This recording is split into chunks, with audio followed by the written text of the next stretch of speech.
Carta aos Efésios, capítulo 1, a partir do verso 3 até o verso de número 6, onde a palavra do Senhor diz assim: Bendito Deus e Pai de nosso Senhor Jesus Cristo, que nos tem abençoado com toda sorte de bênção espiritual nas regiões celestiais em Cristo. Assim como nos escolheu nele antes da fundação do mundo, para sermos santos e irrepreensíveis perante ele, e em amor nos predestinou para ele, para a adoção de filhos por meio de Jesus Cristo, segundo o beneplácito de sua vontade, para louvor da glória de sua graça, que ele nos concedeu gratuitamente no amado.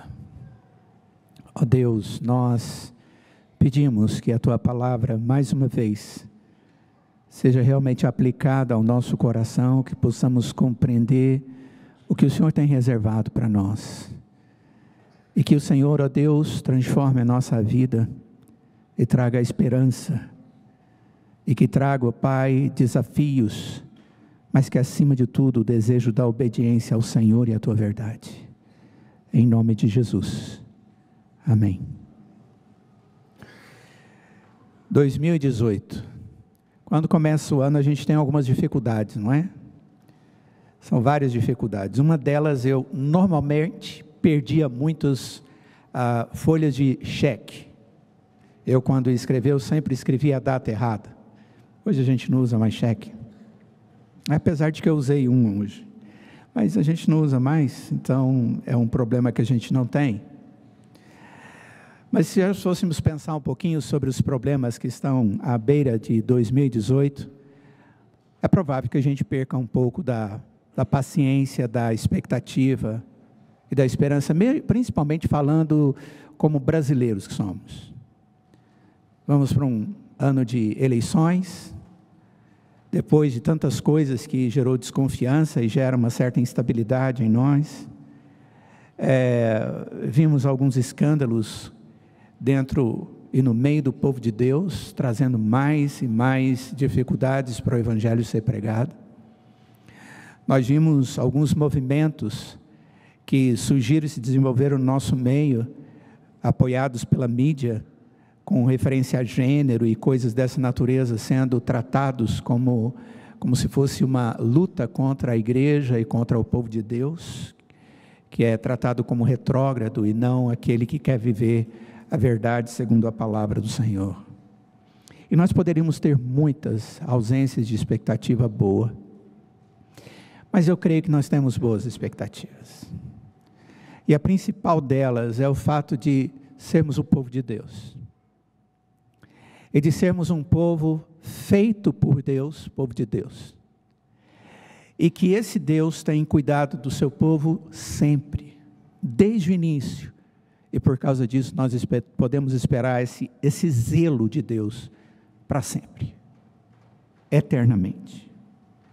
Quando Paulo escreve essa carta aos Efésios, ele tinha uma expectativa muito objetiva com a igreja de Éfeso, que era uma igreja que tinha uma certa maturidade. Isso dá para ver pela forma com que o apóstolo Paulo trata alguns princípios da Escritura, algumas doutrinas, que já demonstrava que eles conheciam da verdade de Deus, a forma com que Paulo dá ênfase a essas verdades para um crescimento ainda maior, em várias áreas e convivências do povo de Deus com a sociedade, do homem e da mulher dentro de casa, dos filhos, com os servos e os senhores. A gente percebe que era uma igreja madura, mas era uma igreja que precisava de uma motivação contínua, como toda a igreja do Senhor Jesus, para viver segundo o propósito de Deus.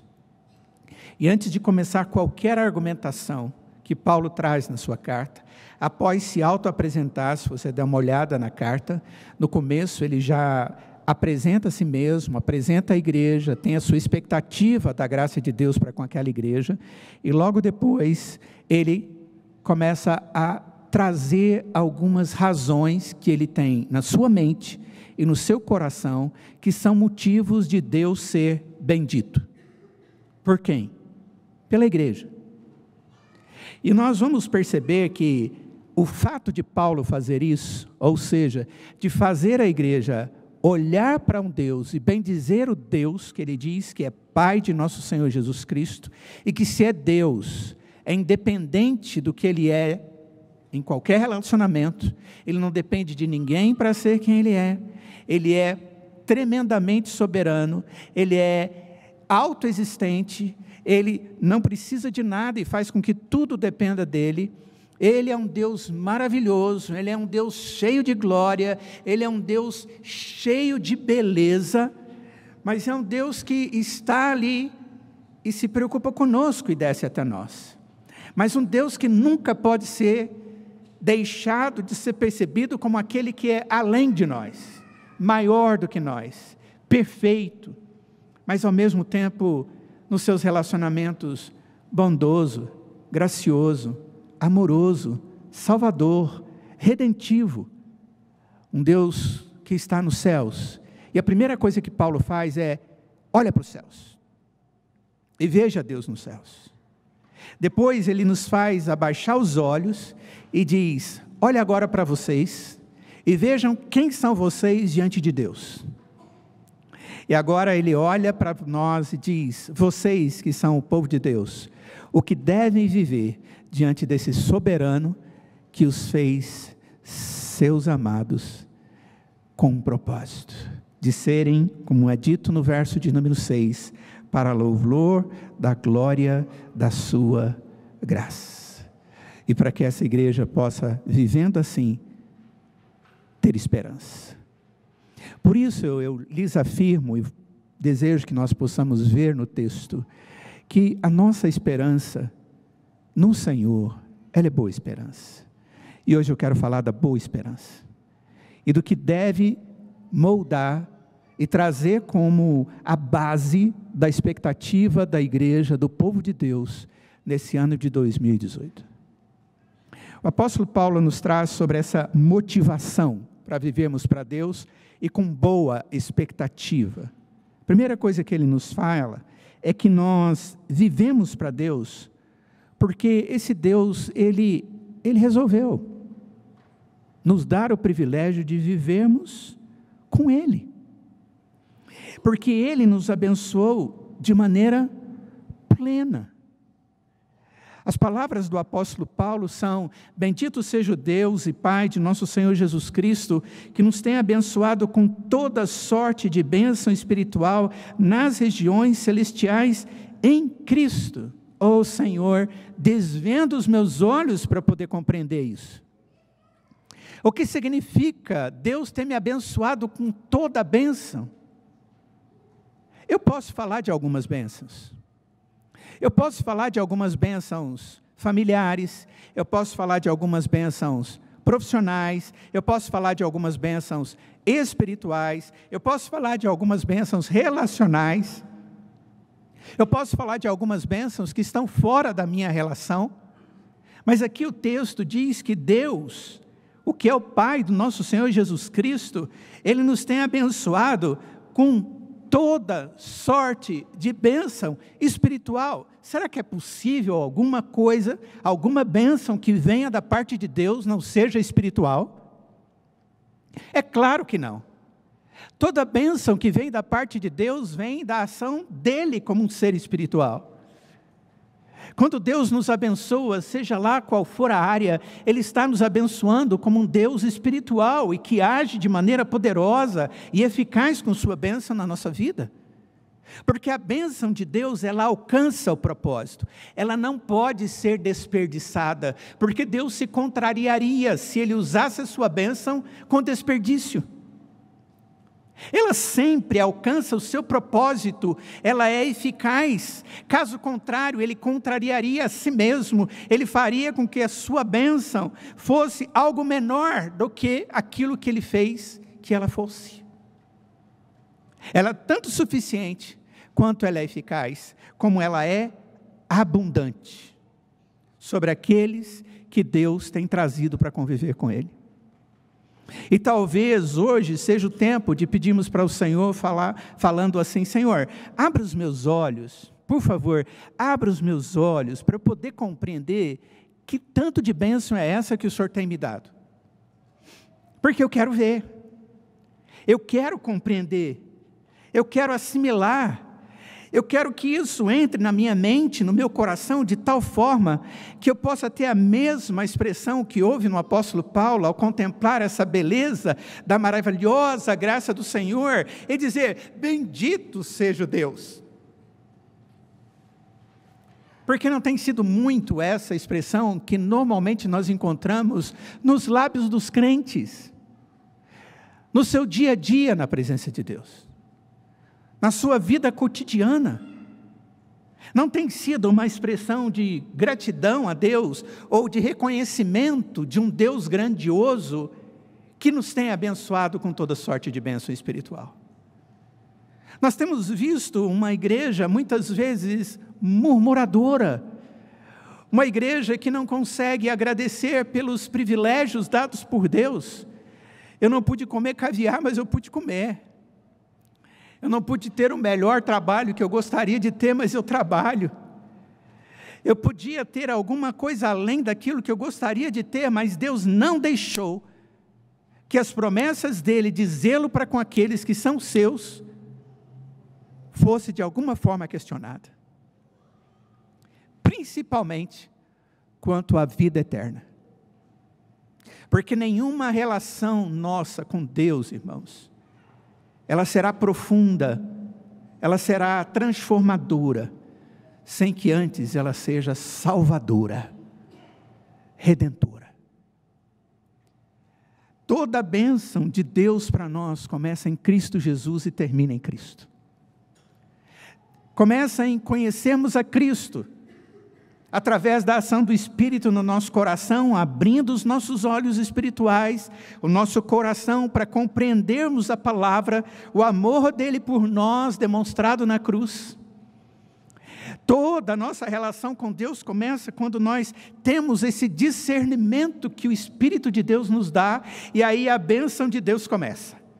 E a partir daquele momento eu creio, e a partir daquele momento eu sou o povo de Deus, a partir daquele momento todas as coisas de Deus estão agora não só prometidas, mas eu posso aguardar com convicção. E elas vão sendo derramadas momento após momento.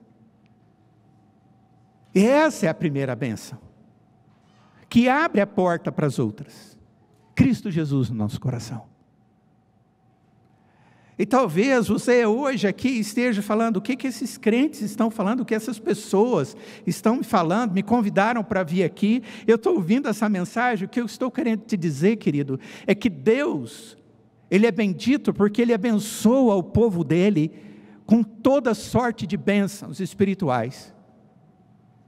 Nesse lugar onde a gente vive, que é chamado de região celestial, onde os anjos do Senhor estão ao nosso redor, acampados para nos proteger do maligno e de tudo mais, Deus está nos abençoando, e a igreja do Senhor é abençoada. E se você não conhece essa linguagem, eu quero que você saiba que Deus é um Deus amoroso, e Ele salva todo aquele que pelo Espírito compreende que o seu pecado é parede de inimizade, é parede que separa você do Senhor, e que se o Espírito lhe dá entendimento, creia no Senhor Jesus, e experimente o início das bênçãos espirituais na sua vida. Mas se nós já cremos no Senhor Jesus, nós já estamos experimentando toda sorte de bênção espiritual nas regiões celestiais em Cristo Jesus. Abra os meus olhos, Senhor, para que eu veja. E talvez seja a nossa primeira oração hoje, à luz desse texto. Abra os meus olhos espirituais, ó Deus, para que eu possa ver tudo o que o Senhor tem feito por mim. Porque eu sei exatamente quem eu sou. Eu sei exatamente quais os pecados que existem na minha mente, no meu coração. Eu sei exatamente, Senhor, o que eu faço. E eu sei exatamente que se não for a sua bondade e a sua misericórdia, que se renova a cada manhã, eu jamais poderia esperar nada. Mas louvado seja o Senhor, porque o Senhor tem me abençoado. A primeira coisa, irmãos, nós vivemos para Deus porque Ele nos abençoa plenamente. Não um pouquinho só, mas muito. O texto diz que Ele nos escolheu antes da fundação do mundo, e tinha um propósito para que fôssemos santos e irrepreensíveis perante Ele. Irmãos, Deus nos escolheu para vivermos com Ele. Ele não só nos abençoa, mas Ele nos escolheu para nos abençoar. Ele não nos deixou perdidos, vagando por aí, procurando solução para as nossas vidas, porque, infelizmente, nós não temos capacidade de resolver os nossos problemas. Segundo o próprio Paulo, no capítulo 2, no início, ele diz que o homem sem Cristo, ele era um homem perdido e sem esperança. Capítulo 2, verso 1, se você for lá e der uma olhada, ele vai dizer exatamente isso. Antes de Cristo entrar no coração de um crente, de uma pessoa, o que acontece com essa pessoa? Ela não tem expectativa nenhuma. Diz o texto, Ele nos deu vida, estando vós mortos nos nossos delitos e pecados, nos quais nós andamos outrora, segundo o curso desse mundo, segundo o príncipe da potestade do ar, do espírito, que agora atua nos filhos da desobediência. Era essa a nossa vida. Mas o apóstolo Paulo, aqui no capítulo 1, como ele mesmo diz, Deus nos escolheu nele, antes da fundação do mundo, no verso 4, para sermos dele, e perante ele. Esse é o propósito de Deus, nos escolher. Ele nos escolheu, diz o texto, antes da fundação do mundo. Há uma preocupação muito grande nas pessoas em compreender esse Deus fazendo essa obra antes da fundação do mundo. Mas Ele é Deus, e Ele é eterno, e antes de todas as coisas Ele já era. E diz a Escritura que tudo foi planejado por Ele, e um plano que Ele teve era saber quem seria dele. Porque no mundo, na história, Ele haveria de fazer isso acontecer, porque Ele teria que tocar no coração dessa pessoa, que em momento algum tem a capacidade de procurá-lo. Porque quando nós vivemos no mundo, nós não buscamos as coisas do mundo. Enquanto estamos no mundo, nós buscamos as coisas do mundo. Nós buscamos os nossos prazeres, as nossas ideias, os nossos valores, os nossos desejos egoístas. E é exatamente nessa história que o Espírito Santo de Deus entra e toca no meu coração e regenera a minha alma e me dá a oportunidade de ver a graça do Senhor. Ele diz no texto que Ele nos abençoou em Cristo, e no verso seguinte ele diz, e Ele nos escolheu em Cristo. Nós estamos em Cristo, nós temos uma união, uma unidade, uma identidade em Cristo Jesus, porque fomos unidos com Ele através da fé. Sabe por quê? Porque Deus nos escolheu para estarmos com Cristo, porque em Cristo existe vida eterna. Ele é a vida eterna. Porque Ele é o justo. Nós temos sido declarados justos. Porque Jesus é o Rei que reina sobre todos, que todas as coisas estabelecidas agora nós podemos experimentar, porque nós também somos herdeiros do Rei. Ele está assentado à direita de Deus Pai, e a Escritura diz que na eternidade nós sentaremos ali juntos. Ele é santo de Deus, e a Bíblia diz que Deus nos separa do mundo e nos santifica para Ele. Tudo que experimentamos, nós experimentamos porque Deus nos escolheu para experimentarmos com Cristo, em Cristo, mas para sermos para Ele, para a glória dEle. E esse é um motivo a mais que nós temos de gratidão ao Senhor. Nós somos escolhidos para sermos, diz o texto, santos e irrepreensíveis. E a palavra santo tem uma implicação muito interessante, que é separado para um propósito específico. Ele é distinto, é diferente, ele é especial.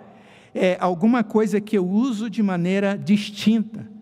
Olha, esse copo é meu e é só meu, porque ele é usado por mim só, eu tenho motivo específico para isso.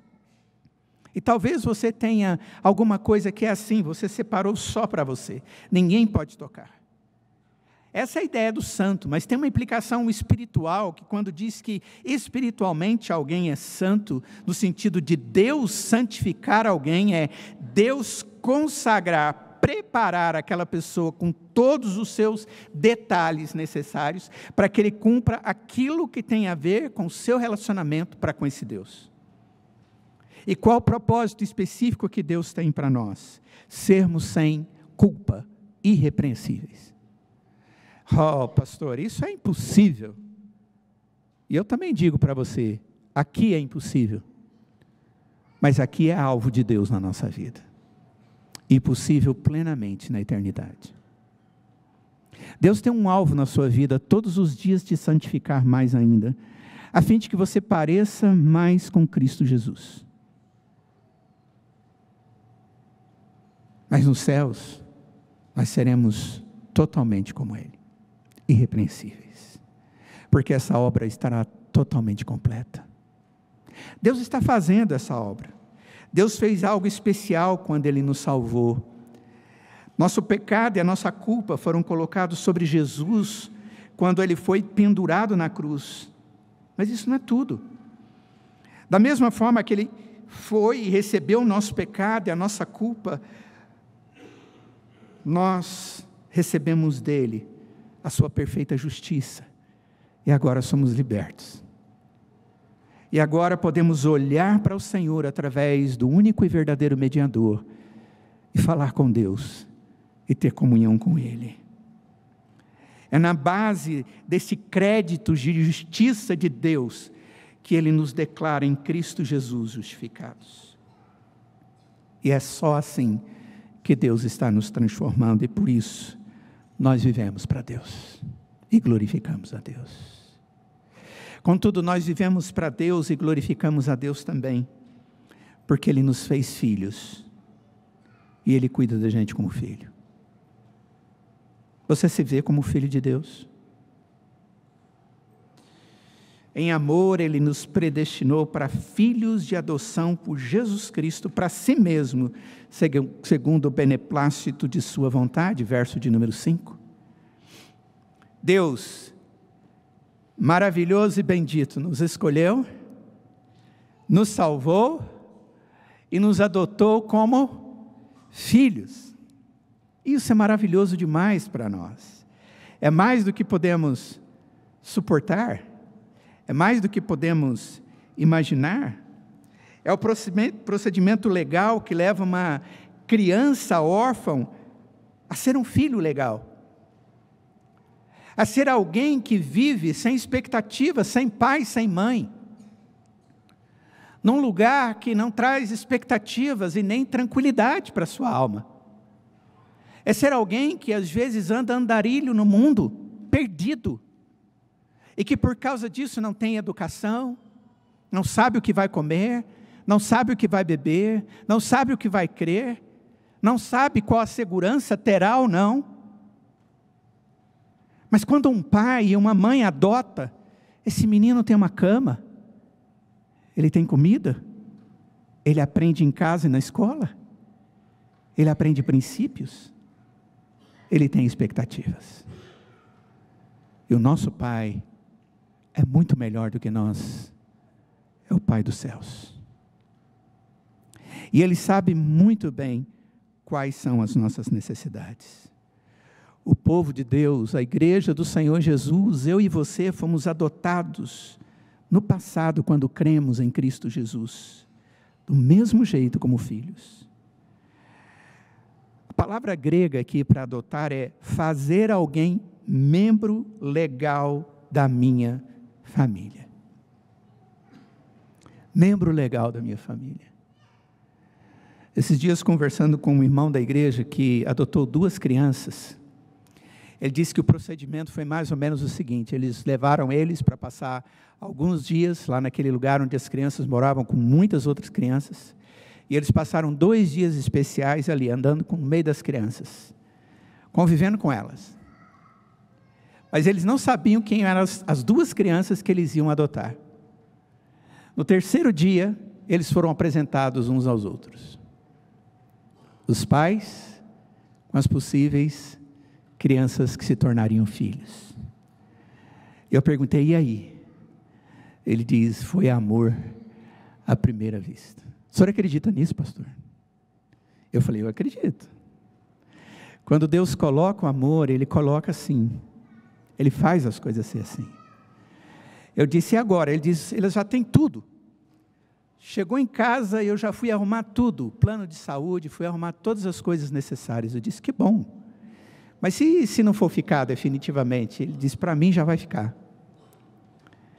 Para mim já vai ficar, já é filho e eu quero cuidar com tudo e fazer tudo dar certo. Eu não quero pensar de outra forma. E não quero, de forma alguma, que outros pensem de outra forma.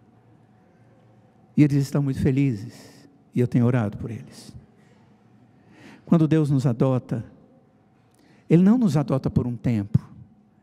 É para sermos filhos eternos. E termos um Pai eterno. E isso nos traz segurança, tranquilidade, paz. Nos traz esperança. Sabe por que Deus nos dá tudo isso, irmãos? Porque Deus nos fez adoradores dEle. Toda essa bênção que Deus tem nos dado, toda sorte de bênção que Deus tem nos dado, é para o louvor da glória de sua graça. É para que sejamos aqueles que louvem ao Senhor por sua graça. Aquela graça que Ele está nos dando, como diz o texto, gratuitamente no amado que é Cristo Jesus. Você quer ter um motivo para ter esperança em 2018? O motivo melhor, o maior, e que ninguém pode questionar no seu coração, se você é servo de Deus, é toda a bênção espiritual que Deus tem lhe dado. A certeza de que Deus o escolheu antes da fundação do mundo para você ser dele. A certeza que você tem quando você olha para a sua palavra e contempla a ação do seu Espírito no seu coração, de que Ele fez seu filho, e que Ele é o seu Pai, e que Ele te traz todas as alegrias que um pai pode trazer, todas as expectativas que um pai pode trazer, toda a segurança e paz que uma criança na presença do seu pai precisa ter. Você quer ter uma alegria? Essa é a alegria. Você quer ter uma esperança? Esse Deus que age assim, é o Deus que vai continuar agindo. Sabe qual a mudança de hoje para amanhã? Nenhuma. Hoje é dia 31, amanhã é dia 1º. A única coisa que muda é o número. É o número que você coloca ali na frente, 2017 e 2018. Dia 31 e dia 1º, janeiro. Dezembro. Só isso. Se você tiver com dor no pé, vai continuar com dor no pé. Se a sua consciência estiver pesada com um pecado que você não está tratando, vai continuar se você não tratar. Se você não entregar o seu coração e a sua vida para o Senhor Jesus, você não vai ter esperança da vida eterna e jamais vai experimentar da multiforme graça de Deus na sua vida. Bênçãos espirituais incontáveis. Mas se Cristo é o seu Salvador, amanhã Ele continuará sendo, e depois de manhã Ele continuará sendo, e o que Ele deseja é que você tenha esperança nele, que a sua alegria esteja nele, que o seu coração descanse nas suas promessas, e elas sejam as razões das suas orações a cada instante. Qual é o seu problema, Senhor? O que o Senhor diz na sua palavra? Qual é o seu problema? O que o Senhor diz para você, para você, para você? Porque cada um de nós experimentamos uma situação, mas Deus tem resposta na sua palavra. Ele tem promessas verdadeiras a serem experimentadas. E nós precisamos disso. O que é esperança? Boa pergunta. O que é esperança? Concluindo à luz disso, irmãos, eu queria pensar com vocês um pouco a respeito disso, aplicando. Como lhes disse, a esperança nossa é baseada naquilo que Deus fez, baseado naquilo que Deus é. e baseado nas promessas que Ele nos traz. A esperança é fruto de uma atitude verdadeira, sincera, deliberada de alguém que resolve por algum motivo guardar uma promessa anteriormente proferida. E aqui no caso, promessa de Deus. Você sabia que a esperança do povo de Deus no Antigo Testamento foi a base de tudo para eles? Tudo para eles. Havia muitas dúvidas na frente deles.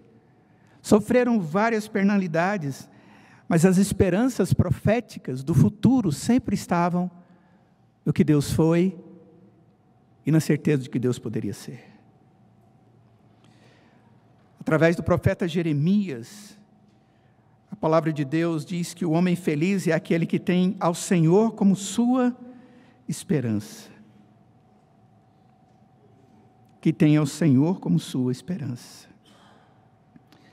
Nós vivemos num contexto onde as pessoas buscam as suas próprias esperanças, através de atos de autoprovidência. Contudo, a verdade é que o homem sem Deus não tem referencial que possa lhe proporcionar essa esperança desejada. Mas nós temos a esperança em Cristo Jesus.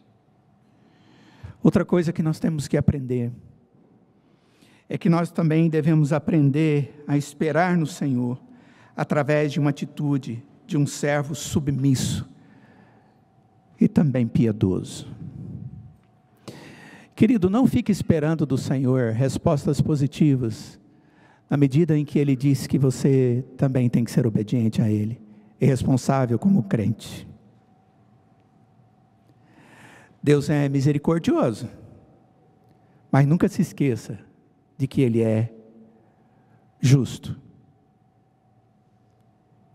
Não viva uma vida cristã desleixada, sem compromisso, e dizendo, Ele vai me perdoar, Ele diz que é misericordioso. Ele é assim, mas Ele está procurando o coração contrito, o coração arrependido, e o coração que se dobra e chora na presença de Deus para que Ele haja com misericórdia. Porque se isso não ocorre, haverá justiça e provavelmente o peso da mão do Senhor. Você quer viver um tempo de esperança? Viva como um servo submisso e piedoso. Porque a dependência do cristão é demonstrada através da obediência ativa à vontade de Deus. A Escritura é o único e autorizado instrumento pelo Senhor para nos conduzir a uma vida íntegra e cheia da graça segundo Ele. Somente a Escritura. Não existe outro. Diante disso, nós temos um outro e último grande desafio. Na medida em que conhecemos a Cristo como nossa esperança e vivemos com piedade, temos o desafio de proclamá-lo como a única e verdadeira esperança. Quando a igreja do Senhor Jesus, aqui em Efésios capítulo 1, ela recebe toda a bênção de sorte espiritual, ela é eleita, ela é salva, ela é adotada, ela glorifica a Deus no meio do mundo.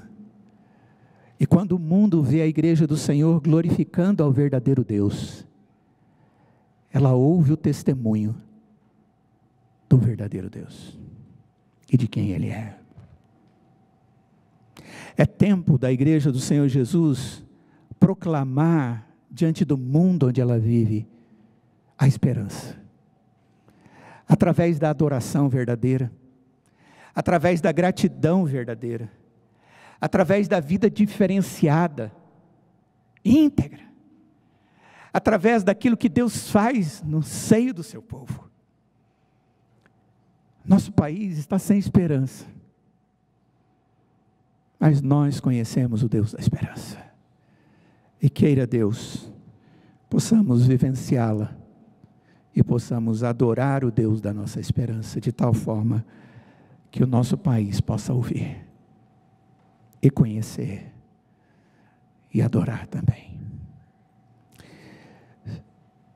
Feliz 2018. Feliz 2018, pela graça do Senhor. Feliz 2018, pelas bênçãos do Senhor. Feliz 2018, como filho do Senhor, como salvo pelo Senhor, como aquele que sabe onde pode colocar o seu coração e a sua esperança. Vamos orar. Ó Deus, nós te glorificamos, porque o Senhor é Deus verdadeiro e Deus que age. Como o apóstolo Paulo, Pai, deu motivos para aquela igreja viver de maneira piedosa e sincera na Tua presença. Ó Deus, faça com que nós compreendamos essas verdades e que elas nos convençam também. E nos conduza, ó Pai, a viver assim, com os nossos olhos arregalados para experimentarmos ou contemplarmos a grandiosidade da Tua obra a nosso favor, todas as bênçãos espirituais que o Senhor tem nos dado. O fato de ter nos escolhido, ter nos salvo, nos ter feito filhos e de nos dar esperança. E o privilégio de proclamarmos ao Senhor através da gratidão. Ó Deus, derrama sobre a vida da Tua igreja o Teu Santo Espírito. E ensina-nos, ó Pai, a sermos obedientes a Ele. Para não seguirmos a nossa carne, a concupiscência dela, como diz Paulo aos Gálatas no capítulo 5. Ó Deus, dê-nos alegria de sermos vasos de honra nas Tuas mãos.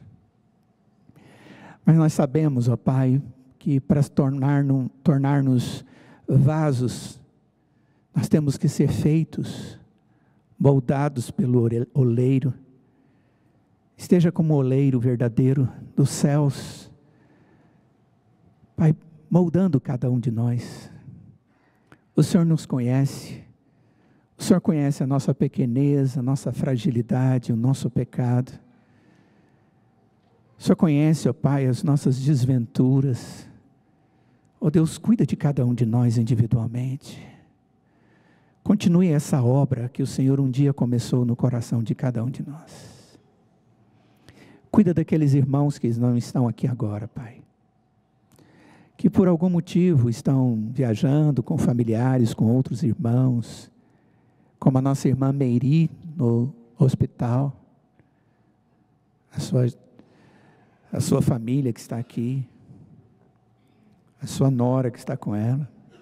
Outros irmãos que estão enfermos.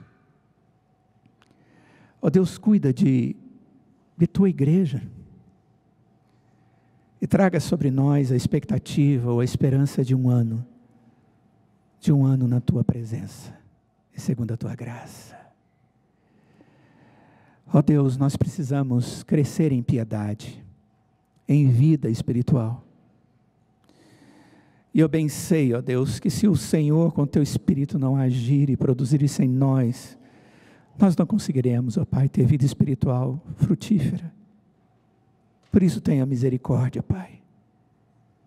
Separa-nos dia após dia, momento a momento, para sermos irrepreensíveis na Tua presença. Faça a Tua obra em nós. Leva-nos para esse novo ano, com a esperança das esperanças. Aquela que o Senhor nos dá. Aquela que a Tua palavra nos revela. Aquela que o Teu Espírito sustenta, e que seja assim hoje e para todo sempre, sempre. Amém.